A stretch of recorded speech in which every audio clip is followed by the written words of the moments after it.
Hello everyone, I'm Kyotaro. Today, after spending 24 hours immersed in Demon Slayer, I've stumbled upon an intriguing scenario. Imagine if Rengoku and his comrades had prevented Akaza from escaping, leading to his disintegration by the sun. Although Rengoku would still perish, how would the core react to this outcome? How would the story unfold? Without further ado, let's dive in. But first, could you do me a favor and hit that subscribe button? Thank you very much. Now, let's begin. Number 1. Regarding the core, the significant change I foresee is the earlier arrival of hope sparked by the slaying of Upper Moon 6, marking the first time in over a century that an Upper Moon has been killed, particularly Upper Moon 3. Otherwise, the narrative would largely continue as usual, albeit with increased difficulty for the Slayers, as the demons, now aware of their mortality, become more cautious. Muzan, enraged by a demon slayer defeating one of his most formidable demons, would scramble to find a replacement. The demons would undoubtedly receive a morale boost following Akaza's demise. Muzan might search for someone to transform into a demon, hoping they live up to Akaza's standards, or he might promote Nakami to the new Upper Moon 3 or allow Upper Moon 4 to ascend a rank. Consequently, Jutaro and Daki would become more vigilant. However, some argue that Muzan won't find a suitable replacement for Akaza. They believe Muzan is neither foolish nor naive enough to expect a newly created demon, even with an abundance of his blood, to match Akaza's prowess. The replacement for Upper Moon 6 was subpar despite having multiple advantages. It's more likely that Muzan will either leave the position vacant or promote Upper Moon 4. Furthermore, some question why Daki and Jutaro would increase their vigilance. Muzan has already slain multiple Hashira and possesses the most formidable abilities in the verse. Their arrogance might lead them to believe they are safe, especially since Rengoku is no longer a threat. From their perspective, they might think, he's gone, we're fine. They also have the safety of the entertainment district to rely on.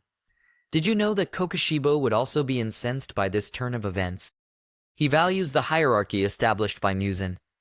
Kokushibo might even request Muzan's permission to confront the Demon Slayer Corps directly.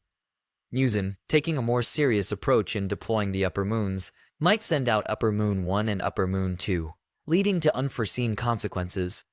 Alternatively, he might eliminate them and personally hunt down the Demon Corps. It would be interesting to see if the Corps could engage Muzan in a strategic game of cat and mouse, attempting to lure him into the sunlight.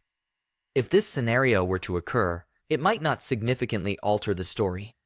The conclusion of the Mugen Train arc would be more bittersweet than purely tragic.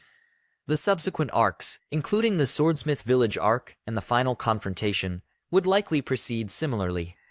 The Corps would still mourn the loss of Rengoku and Tenjin following their battle with Daki and Jutaro. With Muzan having disbanded the lower moons and lacking replacements for the upper echelons, the final four might receive an extra dose of his blood to compensate. But it's doubtful this would drastically change the course of events. And Nezuko's reaction to Akaza's demise would likely be complex. As a demon who retains her human emotions and consciousness, Nezuko would probably experience a mix of relief and sadness.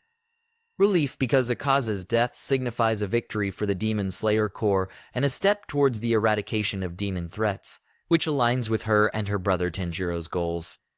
Sadness might come from her empathy for the loss of life, even that of a demon, as she has shown compassion towards other demons in the series. Moreover, Nezuko's reaction would also be influenced by the impact of Rengoku's death. Given that Rengoku played a significant role in protecting her and her brother, his sacrifice would not go unnoticed by her. She would likely feel a deep sense of gratitude towards Rengoku and sorrow for his passing. Ultimately, Nezuko's response would reflect her unique position as a demon who fights on the side of humans, embodying both the triumphs and the tragedies that come with battling demons in the world of Demon Slayer. And it's true that Tanjiro had significant help from his friends and sister, Nezuko, throughout his encounters with various demons, including Enmu and Akaza. His growth as a demon slayer is a central theme of the series, and while he shows remarkable potential and determination, the story indeed portrays him as not yet being at the Hashira level during those events. Rengoku's battle with Akaza is a pivotal moment that highlights the gap between Tanjiro's current abilities and those of a Hashira. Rengoku's strength, skill, and sacrifice are central to that encounter, and they leave a lasting impact on Tanjiro and his companions. In the world of Demon Slayer, becoming a Hashira requires not just defeating powerful demons, but also demonstrating consistent strength, skill, and a deep commitment to the Demon Slayer core values. Tanjiro's journey is as much about personal growth and overcoming his limitations as it is about the physical battles he faces. The series does a great job of showing that while Tanjiro has the heart and spirit of a Hashira, he still has a way to go in terms of training and experience. His development throughout the series is a testament to his character and the challenges he must overcome to reach that esteemed level.